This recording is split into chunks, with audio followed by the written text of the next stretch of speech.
to the second session of training for the non-clinicals falls pathway.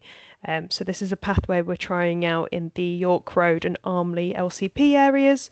And yeah, it's all about that more community approach to falls and making sure everyone feels clued up and supported on how to act, how to escalate things if they see anyone at risk of a fall or any of those early signs. If there's any clinical people here who have more tuned in with the clinical role, with the clinical pathway, you're more than welcome to stay and for information and for awareness. However, if we go through and you think this isn't quite the right fit, we won't be offended if you leave early. That's completely fine.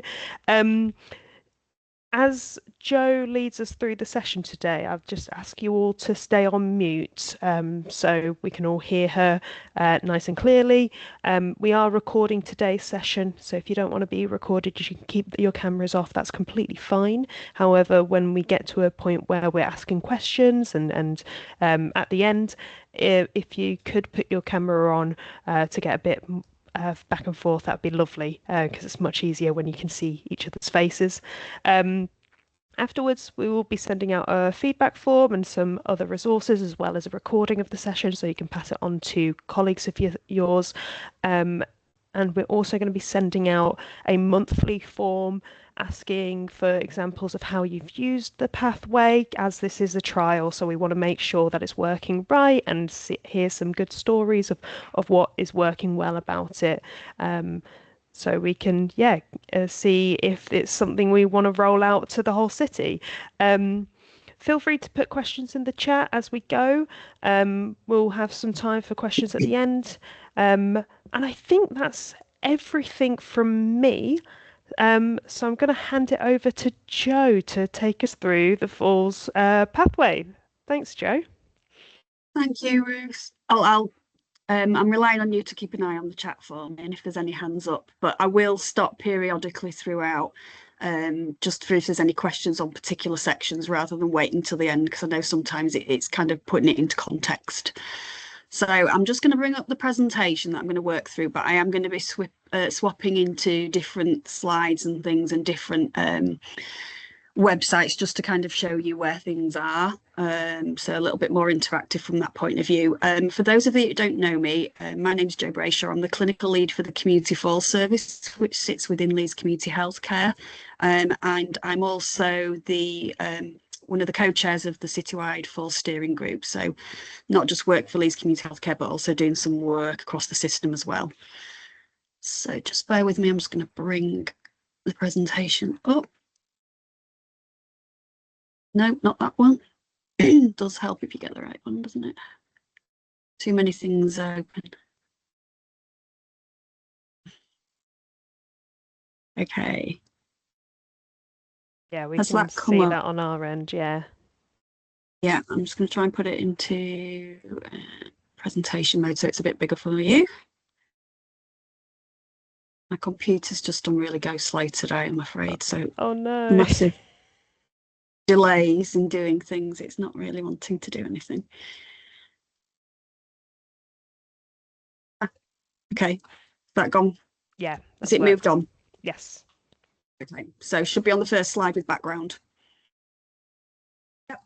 Okay, so this is just to add a little bit of context into where we're at and why we've got here.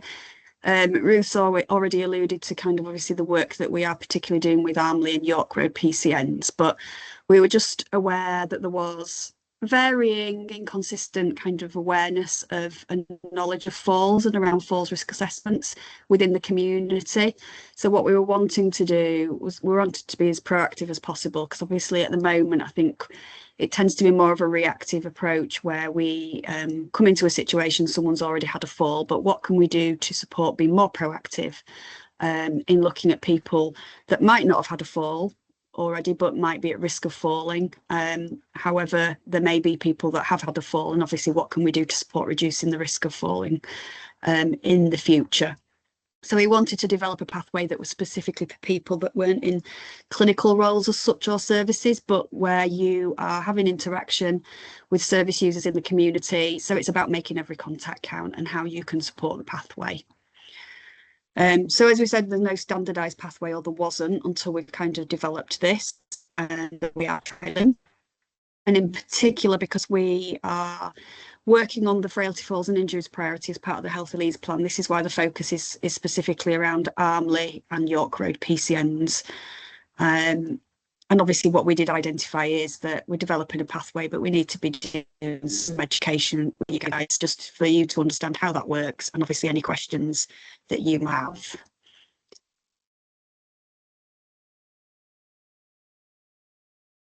Okay, so this is just the actual pathway in its entirety.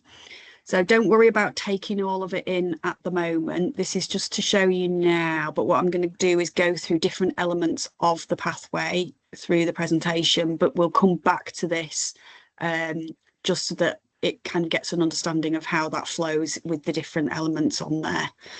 So this will be the pathway that you will get forwarded to yourselves. So as the first part of that pathway, what we're wanting to look at is particularly around service users that are 65 or over, or if they are aged 50 to 64 and they've been identified with having a health condition that increases the risk of falling. And the NICE guidance has highlighted health conditions that are around long-term conditions that can impact on how somebody's managing from a day-to-day perspective. So things like arthritis, dementia, diabetes, Parkinson's disease, stroke. Somebody might be living with a learning disability. Not an exhaustive list at this, but these are just some of the key things that have been pulled out. And as Ruth mentioned earlier, this is for people in non-clinical roles and services. So if there are any registered clinicians on the call, we do have a specific pathway that's just been updated for primary care. So that pathway is available on Leeds Health Pathways for those services in the primary care networks that are registered clinicians. So that would be the process that you follow. So the first part of the pathway is to just identify, once we've established that feasibility, their identification of them, it's whether they're already known to you or whether it's a new referral into your service. So if they are already known to you, then you may be kind of seeing somebody that's changed. So they might not have had any falls, but there's something that's changed in their health or presentation, medical history that is increasing the risk of falls for them going forward. So it's not just about somebody new, it's about people that might be changing while they're under your care. So it's thinking about whether they are currently under the care of a healthcare professional already. So that could be a neighbourhood team within Leeds Community Healthcare or one of the specialist services, or it might be under a primary care network frailty team. So if they are already known to a service at that time, it's the expectation there is that you just liaise with that particular service and that just inform them about any falls that might have happened that they might not be aware of if they're not visiting daily, or anything that you feel is a deterioration, so that they can then kind of action their part of the pathway and assessment. But from your perspective, it would mean you wouldn't need to do anything further at that point. If they're not known to any services, it's just trying to, in the first instance, identify if there's anything acute going on. So anything that you're thinking, whether it's a medical issue or physically they've deteriorated suddenly, that they need kind of more urgent assessment and review. So that would be where it needs to be signposted to the GP practice, where a registered clinician healthcare professional can go and assess that person and then determine what part of the pathway they need to be and what support services they might need at that time, and if they need to be referred on anywhere else. So just to define what a fall is, so the general definition is an event which results in a person coming to rest inadvertently on the ground or other lower level. So that can be a slip, it can be a trip, anywhere where somebody's landed on the floor, or they might have gone from standing and landed on a sofa or a chair, but they've still obviously fallen down, then that is classed as a fall. And again, it's kind of quite a wide varied definition in the sense that obviously somebody might have blacked out, multiple different reasons why somebody's ended up on the floor. So the first thing, once we've identified that there's nothing particularly acute going on, that we don't need to signpost them urgently to a GP practice or potentially 999, depending on what the issue is at the time that you're walking into. Our routine process is to go through kind of identifying that level of falls risk. So the first thing that we tend to ask is always around whether they've had any falls in the last 12 months. So that could just be one fall, or it could be more than one fall. What we don't want to, or what we're wanting to kind of rule out in these circumstances, is that it's not related to a seizure, a stroke, or a cardiac event. So, say, example, they've had a heart attack. So where something is very clearly a medical reason, and that might not always be clear to start with, but if it is, then we wouldn't classify within this. We want to know when the falls were. And certainly if we're looking at something that's happened quite recently, it's kind of what's changed with that person. But equally, if the falls were more than 6 months ago, it's worth checking to see whether the person's had a service involved or healthcare professional involved in relation to the falls at that time. Because it may be that they've had the assessment and input that they need, and that there isn't anything further that can be done. So they might not be open to a service at that time, but they might have been and discharged. And obviously what the circumstances of the falls were, and thinking about that different falls might have different reasons. So we always try and link in with a pattern. Is it the same thing that's happening when somebody's standing up, they go dizzy and then they fall? Is it they're getting up during the night to go to the toilet? So trying to think of a pattern so that we can then kind of break that down and look at what that potential cause is and what can we do about it, but also acknowledging that there can be multiple different reasons why people fall. So it's not just assuming it's the same thing. And that's why falls can be a little bit more complicated. So it is being a little bit more of a, like a detective investigating into what's the cause there. The other questions that we think about are around whether the person themselves says they feel unsteady when they're walking or when they stand up. So subjectively, it's about how they feel, but also it's objectively about what you're seeing in front of you. So quite often people can say actually they don't feel unsteady, but what you're observing might be very different. And obviously if they're telling you that their falls were related to them losing the balance, then obviously there is that link there. And then, is the service user worried about falling? So they might not have even had a fall. So quite often if someone's had a fall, then yes, there is that. It does knock the confidence. It's going to impact on how they feel about doing different activities. They may kind of retreat back and become more socially isolated. But there are people that are worried about falling that haven't even fallen as well. I think what we do need to think about is people that have a history of chronic anxiety, because that's much more challenging to manage. And it's worth checking whether they're known to mental health services, but also kind of getting an understanding of what that person might be limiting in terms of their activities because they're worried about falling. Because is that then an opportunity to engage with them and look at how we can improve that situation? So the other questions that we have around identifying that falls risk. So is there any dizziness, lightheadedness, or blackouts that they're saying has caused the fall? And again, has the dizziness been investigated before? So it may be that they are feeling dizzy, but actually they've had all the relevant investigations. Everything's been done that can be done. And that there might not be anything further. And there are a lot of people where that is the case. So it's just worth asking about what has been done before. And people can often say that they've blacked out when they've fallen, but they don't always have a clear memory of events. So they might have memory issues, but also it's like the shock of a fall. They don't always recall things accurately. So it's worth seeing whether somebody's witnessed the fall to give a little bit more information. Or if the person themselves can recall what happened from standing up to going on the floor, the chances are that they haven't blacked out. And the other thing to think about is when you ask about blackouts, it is in thinking about splitting it up from have they blacked out to cause the fall, or actually have they fallen, banged their head and knocked themselves out. as a consequence of the fall. So what we're looking at is to try and think about what's caused the falls.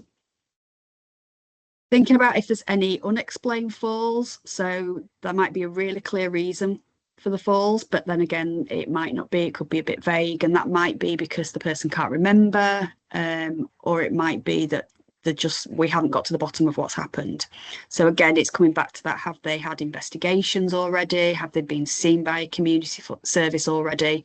And has anything changed since?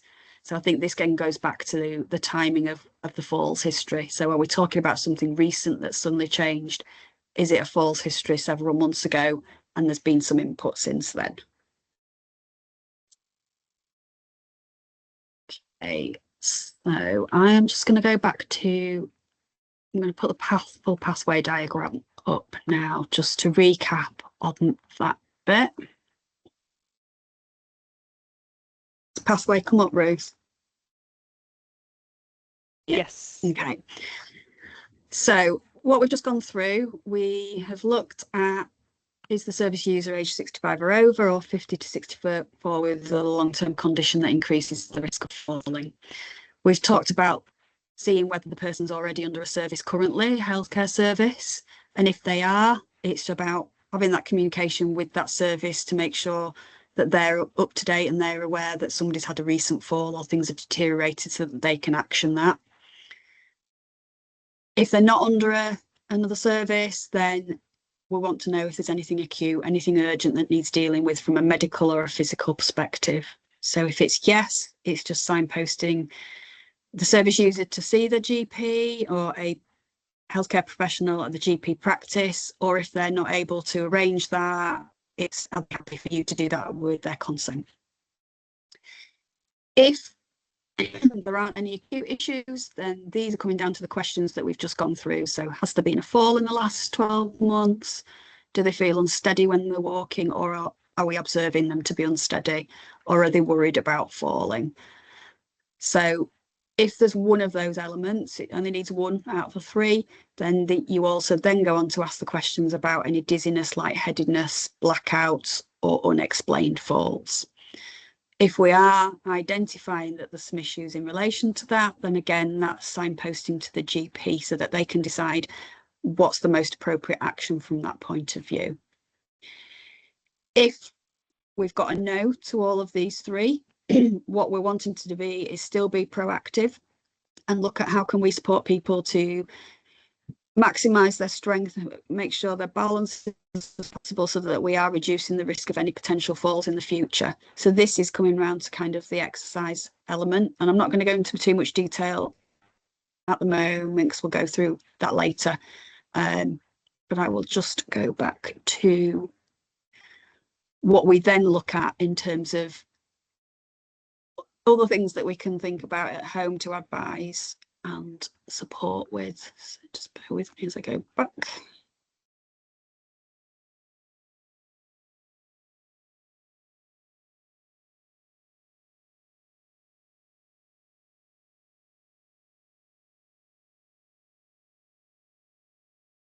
Okay, does that come up to consider key falls risks? Yeah. Excellent. So some of the things that we then want to think about are just the basics of what might be causing that person to fall. There's lots of different risk factors for why somebody might fall, but there's certain key things that we can think about and look at whether we can, within our remit, address that or whether we need to refer on. So if you're seeing somebody in the home environment, obviously you're going to be seeing what that environment's like, how that person's managing to balance and walk around. Are there any hazards that are going to increase their risk of falling? So things like loose rugs, trailing wires. Is it really cluttered everywhere? Is the lighting really poor? They can't see really clearly, and things about the access as well. So as soon as you're arriving at the property, you can see what the access to the main door is like. But also think about if someone's got a visual impairment, all of those environmental hazards are going to be having more of an impact still. So it's what we can do to improve that and maintain that safety. Lower limb muscle weakness is a risk factor for falls.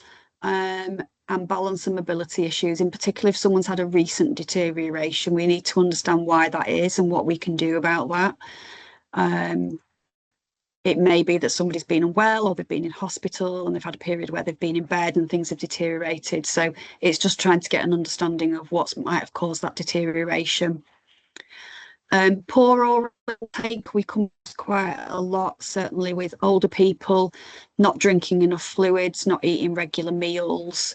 So it's really important that we are explaining why that is. Key to be making sure that they are drinking enough fluid. So the recommendation is 6 to 8 cups of non-alcoholic fluid a day to make sure they're well hydrated. And that can be tea, coffee, water, juice, milk, ideally decaffeinated tea and coffee if possible. One of the reasons we often get told as to why people don't drink enough tends to be because obviously it means that they have to go to the toilet more. But obviously there's issues and complications around if they're not drinking enough. So we need to make sure that fluid intake is improved if possible, and that they are trying to eat regular meals as well, because that's going to have an impact on how well they can function, might cause them to feel dizzy. It can cause lots of different issues. Excess alcohol intake is also another factor.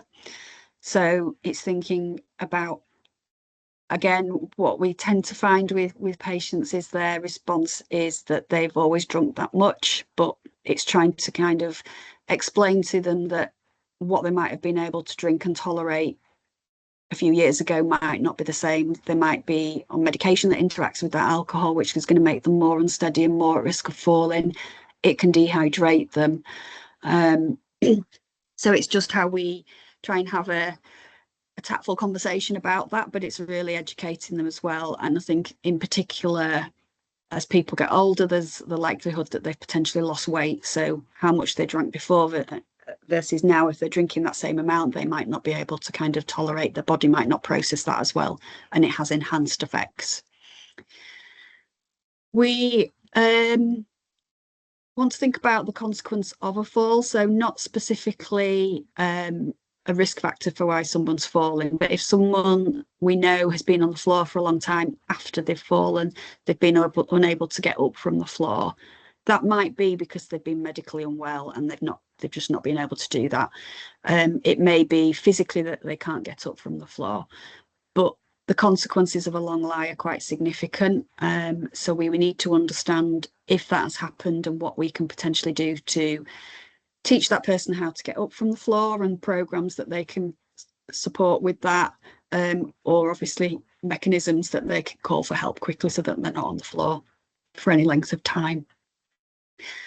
Cognitive impairment's quite a key falls risk. So quite often people with dementia, for example, they won't be able to retain any advice that you provide in relation to reducing risks, and they will put themselves in riskier situations because they don't appreciate that that is a risk.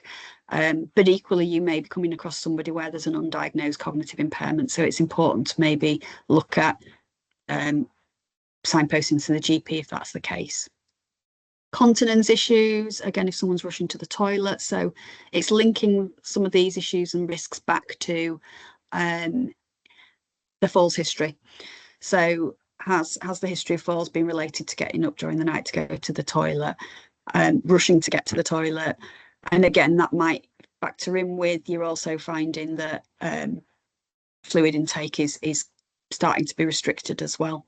So it's just thinking about how we can balance things out as best we can.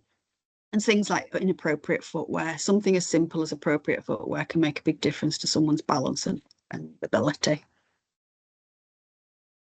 So physical activity and exercise. So these are the physical activity guidelines for adults and older adults, just to give you an idea of what we should be working towards. So this is for all of us as well, not just our service users.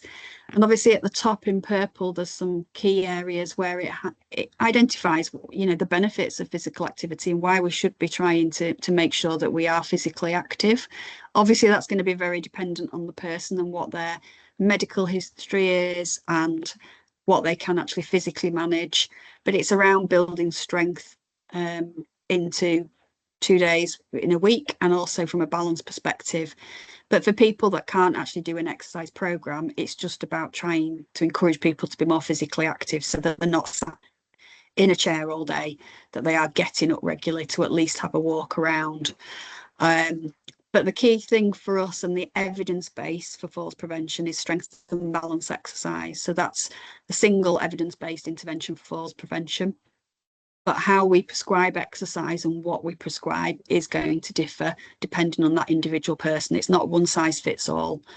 It's going to be very much based on that person's individual falls history, what medical conditions they have, and what their physical and functional capacity is.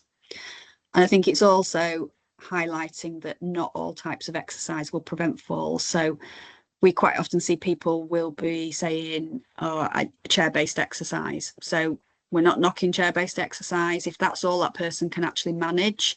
But what we need to be clear about is it's not evidence-based in terms of falls prevention. And actually, is that person capable of doing more?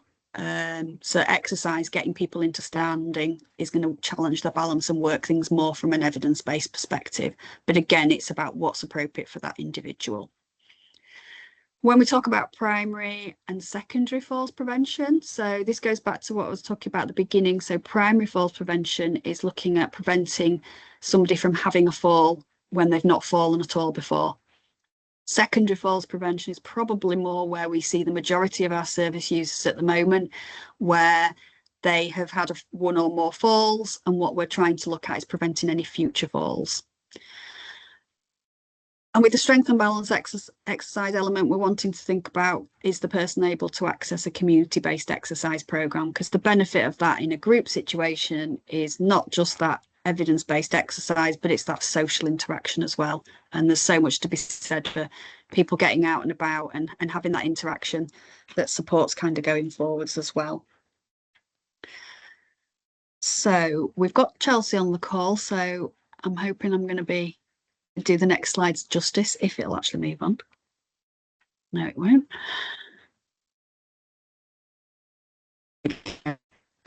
So referral considerations. So active leads, and please come in, Chelsea, if you've got anything else to add.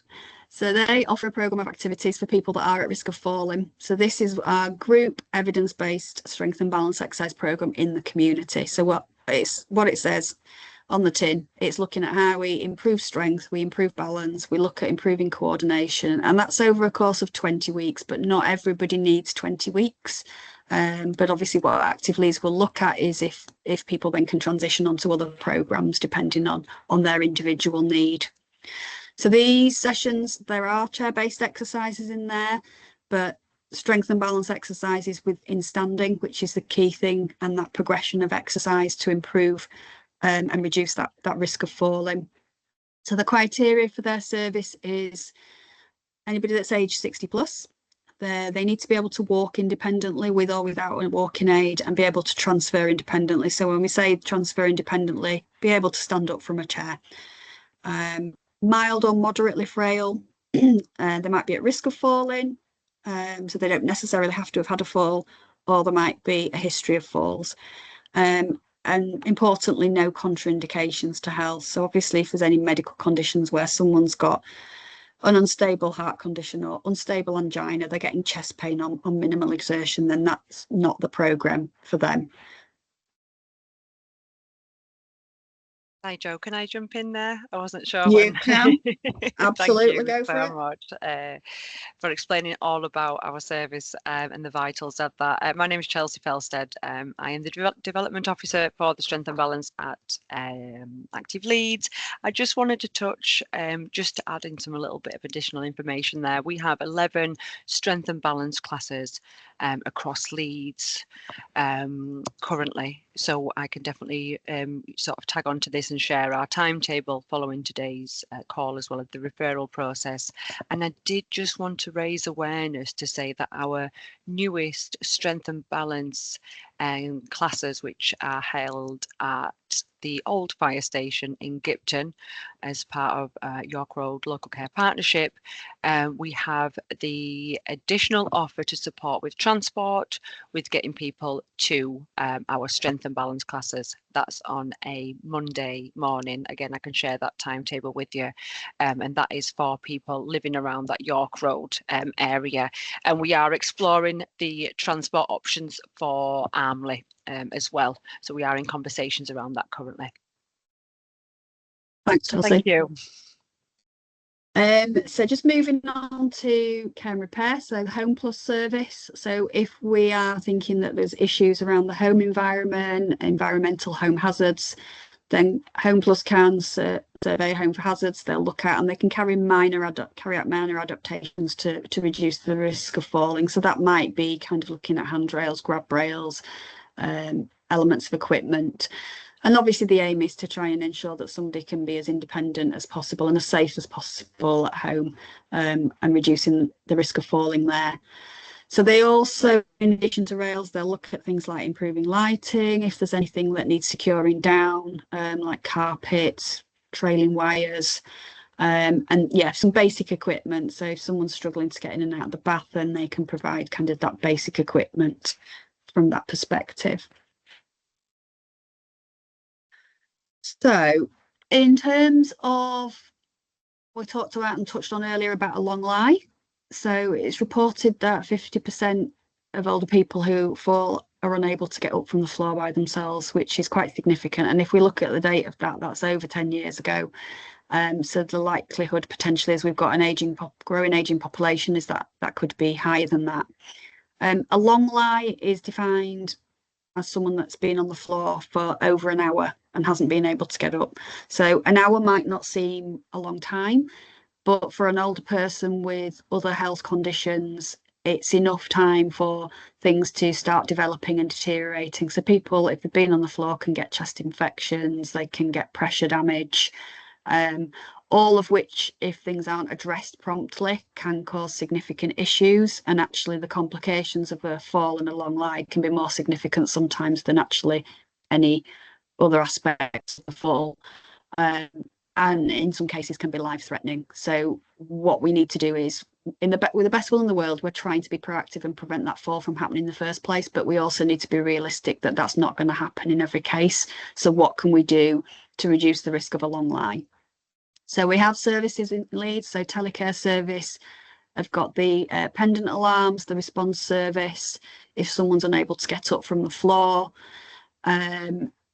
The falls detectors they've got as well. They've also got the mobile response service if people haven't got any relatives that would be the contacts if someone pressed their alarm. So there's different elements to that service, and I'll touch on just the different options when we go through the pathway again. And obviously part of what we want to look at is, it's not just about somebody pressing an alarm, but actually can we teach somebody to get back up from the floor? Is that appropriate to do with that person? And an element of the Active Lead Strength and Balance programs that Chelsea was talking about earlier was that also as part of that program is teaching somebody to get back up from the floor. So again, it's that practical thing of what can they do, and it's a real confidence boost for people if they know that they can do that. They tend to be less worried about falling if they know they're not going to be stuck on the floor. So other referral considerations. So we talked about continence issues. People are rushing to get to the toilet. They're needing to go to the toilet during the night. It may be they're going a lot during the night and not much during the day because they drink the most during the evening rather than spreading it out during the day. Or there may be other issues that need a healthcare professional review. So there is the opportunity to refer into the continence service, which sits within Leeds Community Healthcare, and their email address is on the screen there, and it's also on the pathway. But also thinking about, you know, what the practicalities of, does someone encouraging someone to sleep at the side of the bed that's the nearest bathroom, or, you know, have they got a commode in the bedroom? And I know that's not what everybody wants, but it's just offering different options and solutions for somebody to try and reduce the risk of falling overnight. Talking about footwear earlier, so thinking what the footwear's like, have they got any problems with their feet that might affect their balance and mobility? Is that footwear appropriate and supportive? So we do see a lot of people wearing backless footwear or not wearing any footwear at all. So we really encourage people indoors to wear full low-heeled closed back, ideally shoes rather than slippers. Slippers are just got stretch material that get very lax over time and they're not supporting the foot and the ankle. And the backless footwear, people spend more time trying to keep their foot in the slipper that they're then shuffling around and they're not, picking the feet up and walking properly. And certainly up and down stairs, the foot can move in and out of the slipper if it's backless. So it's not appropriate. So ideally, if they can have a pair of indoor shoes, then that is going to be more supportive and helpful. Okay, so I'm just going to go back to the diagram, flowchart.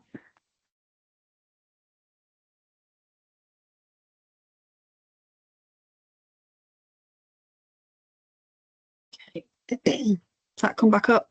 Yeah. Yeah. So we stopped at this middle section here about, is the service user able to access a community-based exercise programme? So if they are, then that's thinking about active leads. Wherever you see a blue line here, it gives you the option to click onto it and it will open up to that specific services website. So if you click on that, it'll take you through to Active Leads' website, where, as Chelsea was talking, it'll outline where the programs are running in Leeds, what venues, what days, what times. It gives you all the criteria for the service, a little bit more information from that perspective. If the person can't access a community-based program and they need to be seen at home, then it would be linking in with the GP just to see whether a referral to neighbourhood team physio would be appropriate. But again, double check if that person has recently been seen by someone, because again, it's not going to help to put another referral in if there's nothing more that can be done from that perspective. So when we're looking a little bit more at the risks, so we've talked about all of these risks in this top right box. And then these all down the right hand side are the options that you can do or refer to depending on what the issue is. So if you need a new environmental home hazard assessment, you can click on there and it sends you through to Home Plus Care and Repairs website, which again gives that information on their full service. If there's issues around housing, you can link on there and that will take you through for advice. And if it's more kind of major adaptations that are required, then that would be something that needs to go through to the disability services team, who have occupational therapists, and that sits within adult social care. If we're looking at trying to support somebody to reduce the risk of a long lie, they're living on their own, they've not got any means of kind of calling for help easily, then there's links here to telecare. And again, it tells you about all the equipment and how you can refer and things for that. What I would say is there's obviously a lot of different pendant alarm services that are coming and different means of people getting help.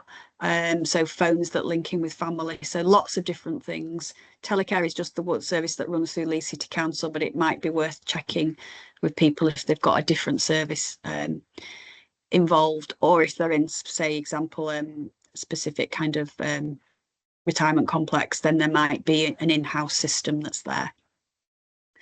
When we talked fluids, so we talked about the 6 to 8 cups a day, ideally decaffeinated, and also thinking about whether someone does need any additional support if there is potential for excess alcohol intake.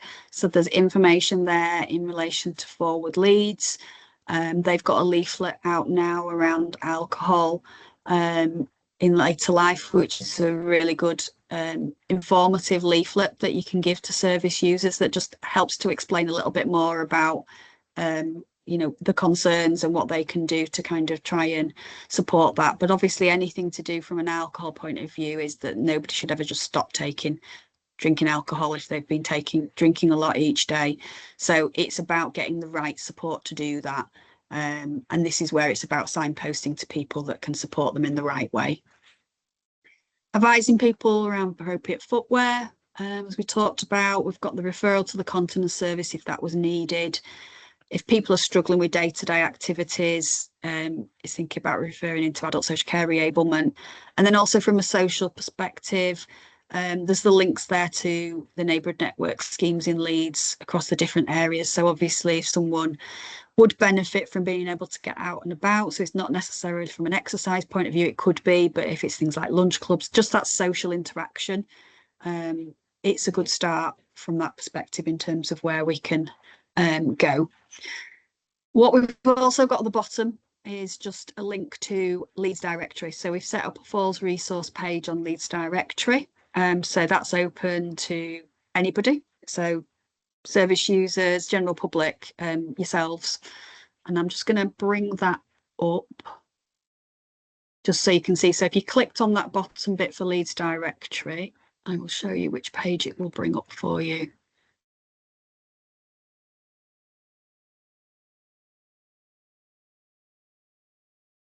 So you should be able to see falls prevention and management and some pictures on there.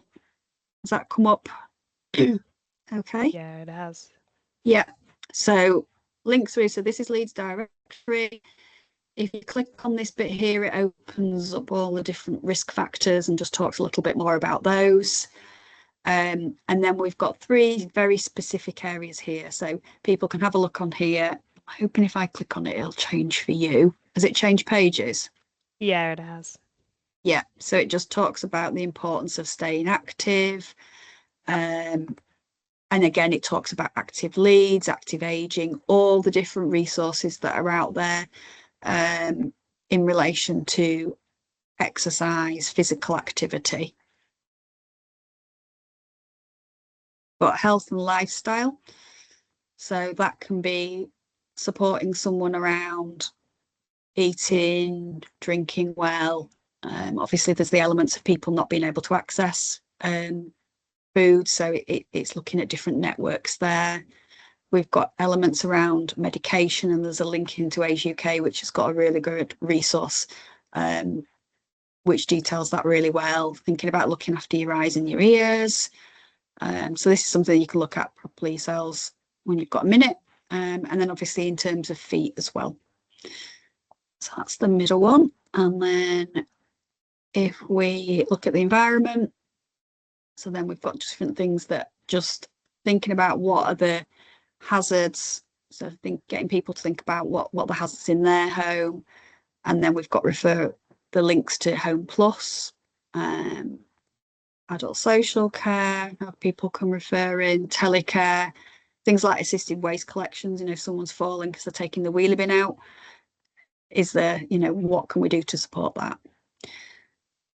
So that's that page. So, you know, that's something that, again, if you just Google Leeds Directory falls prevention, or you're encouraging service users to do that, this is the page that it will bring up.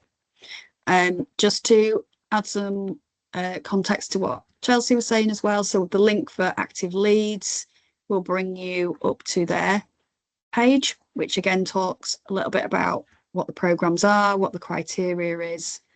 There's a little video there, and then the timetable. So you can see when they're running, where they're running, what times. And there's also aqua strength and balance, aqua mobility, and the link to referring. So people can self-refer into the programme, or it can be referred by anybody that's involved in their care. And then there's also contact details. So each time you click on the pathway, it will take you up to one of those, depending on which website you click on. So I'm just going to go back to the presentation again. We're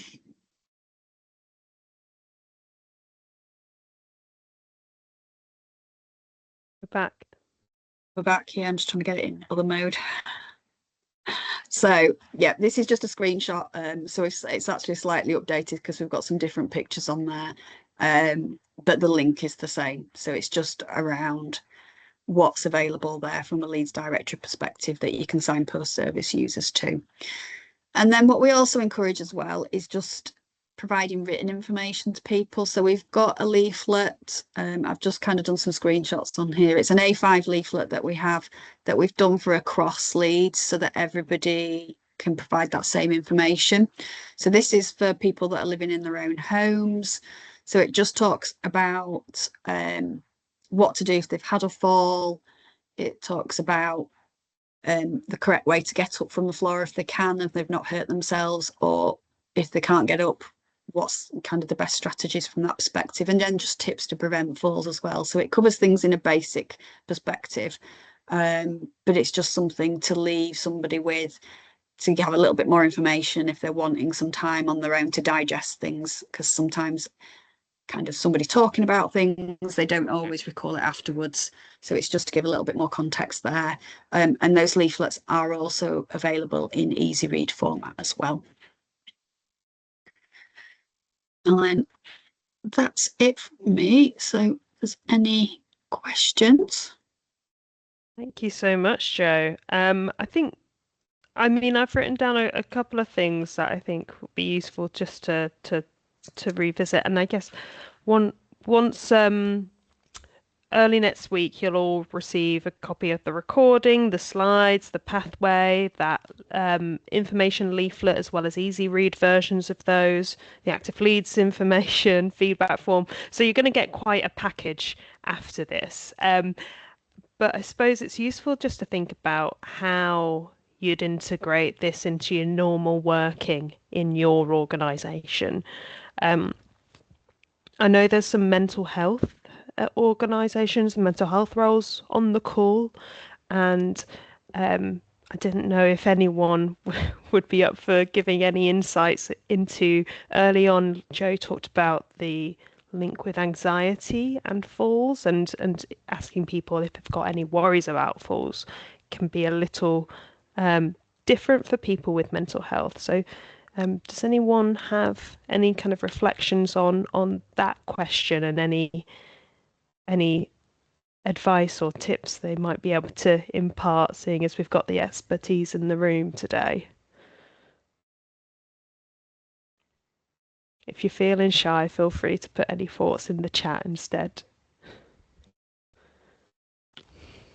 Any questions? No question is too stupid or too simple. Just ask away. It's best to kind of, have the opportunity while you can.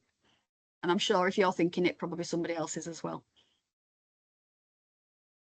Hi. I work in mental health day opportunities. It's not a question so much. It's more that the reason why I decided to come into the session was because I support people on my caseload, and a couple of those people have experienced falls, and I thought it would be really helpful to understand what the pathways look like, and certainly in terms of the people I support, reflecting on their experience, that they've said to me when they've had a fall, then they're anxious about further falls. Not necessarily just anxious about falls in general, but that there's usually after they've had that experience. In my experience, that I've from what people have told me anyway. Yeah, and I think I see a mixture of kind of situations where they're very anxious about falling again after they've had a fall, but then there might be somebody that's got a background of quite chronic anxiety, and then they've had a fall, and then that's exacerbated things, and it can make things quite challenging to manage, and certainly support them to kind of get out and about if there's other things that they're worried about in addition to falling and just generally anxious. I think certainly for people, because a couple of those people, they actually have to use our transport, or else they would struggle to, because of the expense of taxis, they would struggle to get to our service. And I know that one of the things that certainly comes up for people is the expense of getting around. And if you have had falls, it feels like this additional barrier is not being able to get to things because of how much it costs. Especially if they can't navigate on buses, and buses are an issue for some people in terms of people find them scary because of the feeling that you're at risk of falling on buses. Yeah. I think that's where Chelsea was touching on as well, where we're kind of obviously trialing things in certain areas around the transport provision.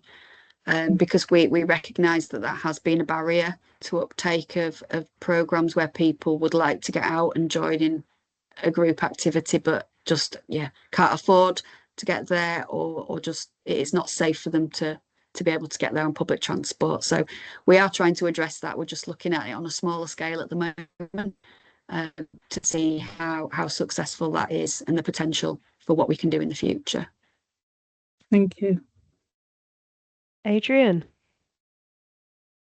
Yeah, I think that one thing that would really help is some training for bus drivers, because in the past, they used to have these signs up saying, do not leave your seat until the bus has stopped. Whereas now, people are always trying to make their way to exit the bus whilst the bus is moving.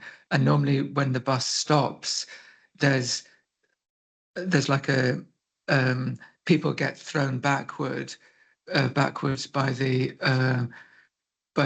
force of the bus stopping.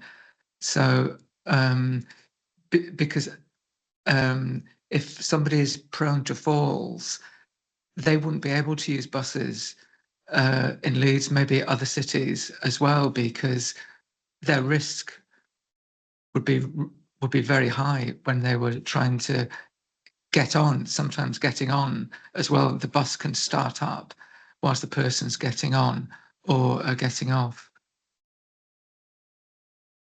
Yeah, this is something that it's really evident, and a lot around mobility aids on buses. People get put off by bringing mobility aids on. We know it's a real issue.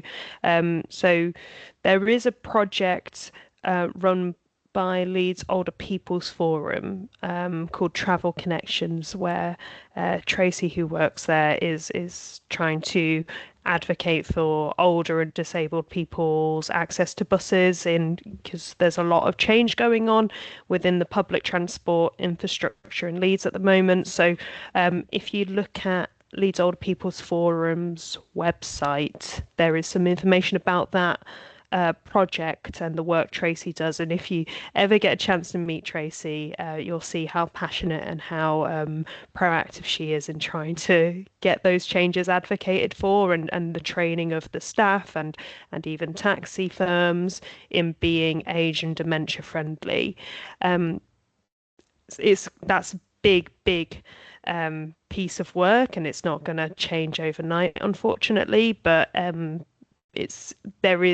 there are people plugging away at that. In terms of what we're doing with Active Leeds and the sessions there, the transport being provided is the people will be going to the home and helping people get onto the bus. It's like disability friendly transport to try and make sure that's a safe option for people, because if going to a strength and balance class to minimize your risk of falls, if that's going to feel unsafe, then it's kind of defeating the point of the whole thing. So we're really trying to make that as smooth an experience as possible. We'll come back to you in a moment, Adrian. There's also, just want to encourage people to think about all those other parts of things that would prevent people's falls. So I know one of the neighbourhood networks in the new year is going to be doing a slipper swap, where they're going to encourage all their members to bring their backless slippers in and swap them for a free pair of more supportive slippers, which I think is such a fun. It's going to be such a fun day where everyone brings in their slippers and gets brand new slippers, and just trying to think creatively about how we can all have a little impact on someone's falls risk. Adrian, we'll come back to you. Yeah, it was just a quick point about that I noticed that there was one trust in the country where they, if somebody is referred for falls, they've got a protocol of what they do, and the very first thing that they do is they look at the person's medications and they look at prescribing. And the reason why I became aware of this was because of my mother. She went through a phase of having multiple falls, and it turned out that a lot of it was to do with medications, and when they were deprescribed, it had a dramatic effect on her falls risk. And it's a relatively simple thing that can be done to reduce somebody's risk of falls. Yeah, I'll come in there. I think, yeah, you're absolutely right. I think what we were trying to do with the pathway, we haven't included that specifically on the pathway because we didn't want to make it too onerous, but it's also about things that you can proactively do yourselves in your roles. So that's not to say that obviously if there's concerns about medication, that can, you can signpost that to the GP for a review.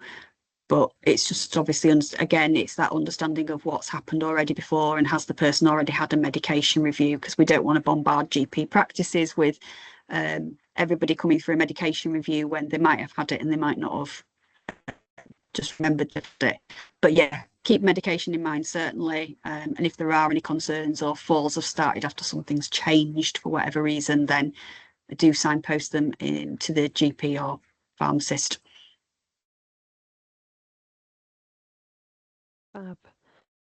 If there aren't any other questions for now, we'll wrap it up. But feel free to respond to the email you'll get early next week.